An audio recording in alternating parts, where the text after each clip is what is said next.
figured I'd do an update video for the Cobra because my original video that I had planned for this weekend couldn't happen. The rifle build that some of you may have seen, that's all done and I have shot it. I'll throw up a target photo right now of the best group that I had at 100 yards. It was a lot of trial and error that day as far as which ammo I liked, and I'd made some mistakes when I was shooting the rifle, so I got some inaccurate data at 440 yards. So the plan for this weekend was to go out and shoot the gun again, but it absolutely poured all day Friday, all day today. So I didn't get a chance to go up to the range and do that because it's 2 hours away from where I live for the range I like to go to. So I'm just going to do a quick update on the Cobra as far as what's going on and the plans with it for the summer and how things are going to look going forward with it. So as I mentioned in a video before, I wanted to do some additional powder coating on the Cobra. I said that I wanted to get the cam covers done, which is happening. I ran into one problem though.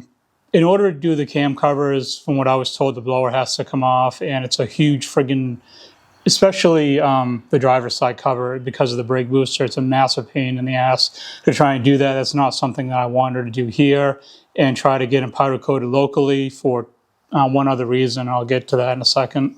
So I'm having that done when it goes down to Cobra Dan, and I was talking to him, and we determined that the shop that he uses for powder coating is backed up quite a bit, usually by a couple months. So he suggested that I buy a separate set of cam covers and the coolant crossover tube, which I want to have done as well. So what I'm avoiding is if I brought the car down there now to get the powder coating done and some of the other issues fixed, which I'll also get to in a second,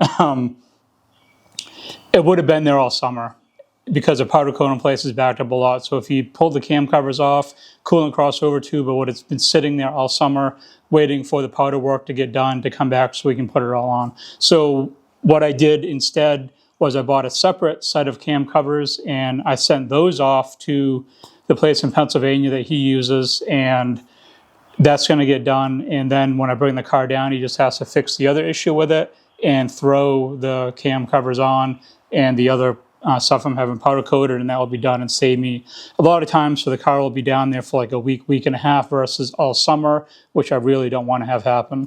The other reason that I don't want to use a place local to me and pull the cam covers off myself and the blower and everything else is when I had these brake calipers done, it's just two front Brembo brake calipers powder coated.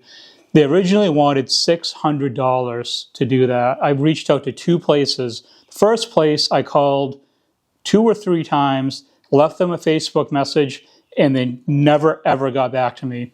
This other place wanted $600 to powder coat a set of brake calipers.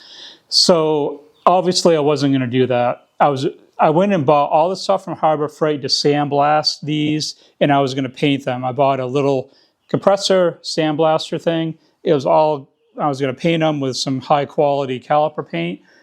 But that didn't work because once I got the compressor thing all set up, it didn't work. I had it hooked up to my air compressor and it just would not show any pressure at the regulator. Everything was hooked up right.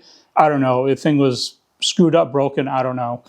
But I tried everything, couldn't get it to work. So then I decided to go and get them powder coated anyway. Recalled the place back that wanted $600 to do those. And I said, what if I split them myself and take them all apart? Will you do it cheaper? And they said, yes, we'll do it for $300. They ended up charging me $360, which was annoying, but what are you going to do at that point? So they charged me $360 just to do brake calipers. The place doing the cam covers that I sent them off to is doing them for $120 for a set of cam covers, which is so much bigger, so much more surface area than a set of brake calipers. I can't imagine what it would cost to take those cam covers off and take them to this place, which I can get them done a lot sooner than the 2-month wait in Pennsylvania, but was going to be $700, $800, $900 to powder coat them.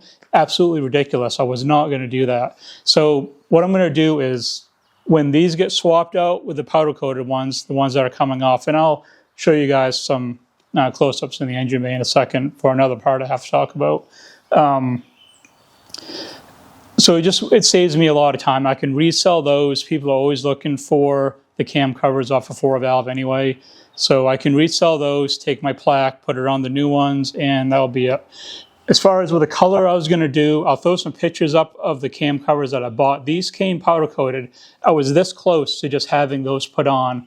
They're done in dark shadow gray, which I think looks really, really good, but it almost, I don't know, with the black with the blower, the red with the calipers, the sonic blue color of the car, it didn't really seem to fit in anywhere really well. So I decided just to go with a flat black.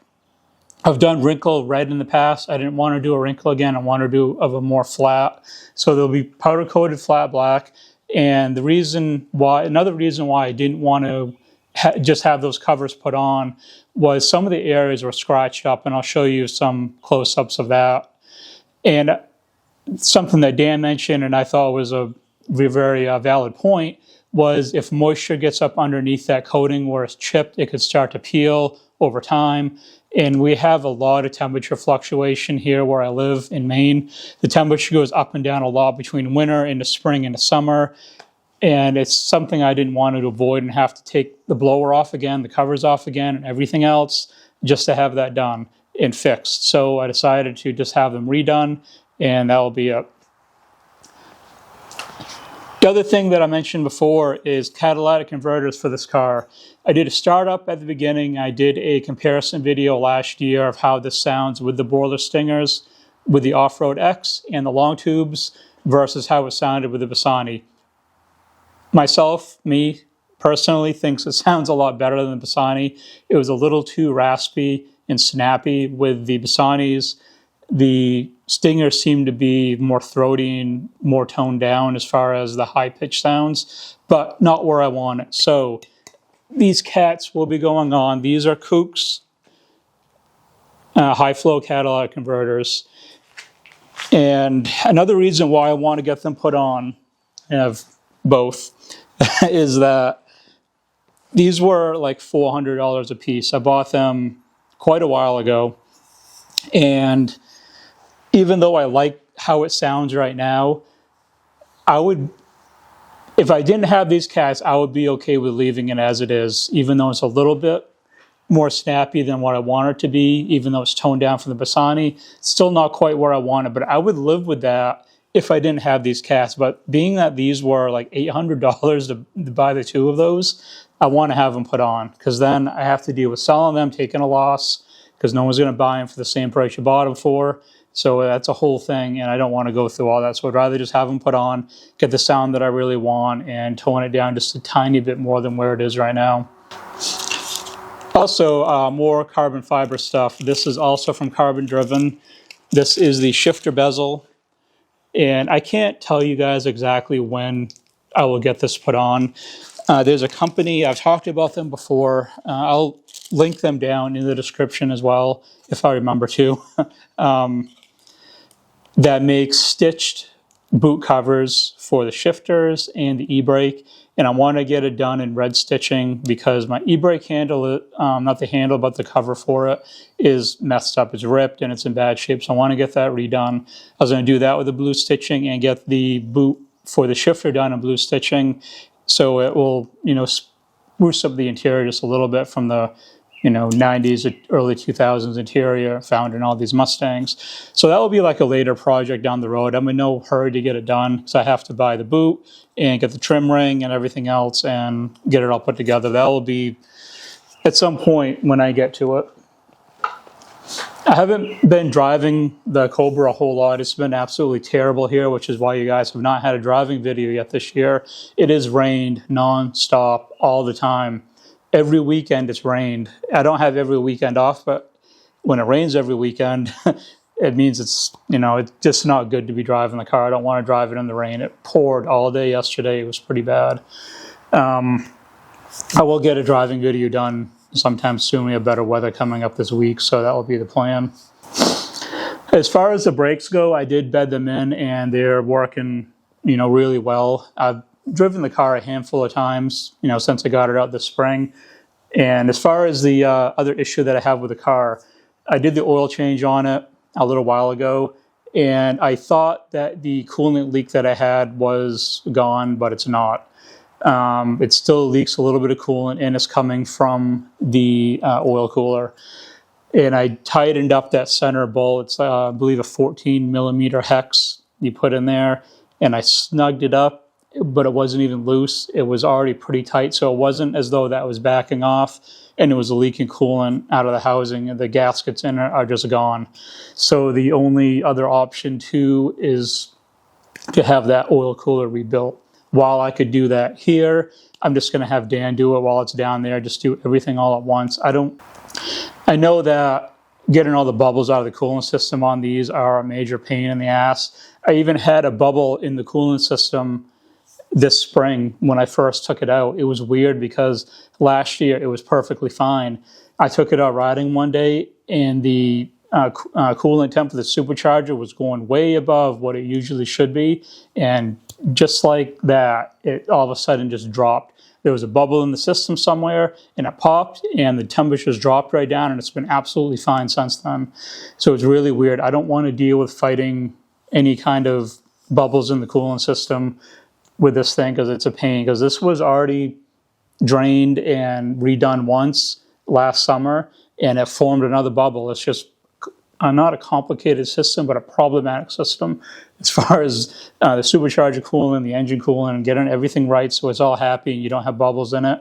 And even when it's all good, which it was last summer, you still go to drive it this year and it's got a bubble for whatever reason. So the problem I have with the coolant crossover tube, for why I didn't buy a second one yet to have it sent off like the cam covers, is I have this bung that's attached, which goes to the head cooling mod, to the back of the head. And it's really hard trying to find another one of these that has that already done. So I'm not sure what I'm going to do with the coolant crossover yet, if I'm just going to leave it or maybe get it spray painted while it's down at Cobra Dan instead of getting it powder coated. I'm not quite sure yet. It doesn't look terrible, but it is still kind of an eyesore. I'd rather have it black to match what everything else is going to look like underneath the hood. So I'll figure something out with that later on, or maybe Dan can find one that has that bung already on it. But I don't want to take this off and send it down there to get powder coated or wait for it to come back. It will just take forever, like I said before. Overall, the cam covers are in decent shape. They're just oil stained from when the breather was on here. When I originally bought the car, it was non-baffle breathers, and it was blowing oil all over the covers.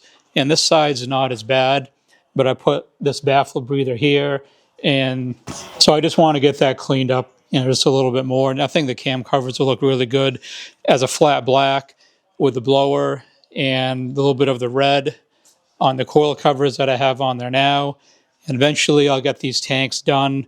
I hate this look. They never look clean. They're all scratched up, and they look like hell. So I really want to get those off and some different tanks on at some point. So that's pretty much everything. In a couple of weeks, I will go back to the gun range, and I'll have a whole video put together of all the things that went wrong the first time, and hopefully everything being corrected in the second video, so I can get the thing all set up for the competition shoots for the summer. I'll get some driving videos with a Cobra soon, and I have some other upgrades and stuff to do, as I mentioned in the video, that will be happening throughout the summer. If you did enjoy the video, make sure to leave it a like. If you're new here, the subscribe button is down below. But above all else, thanks for watching.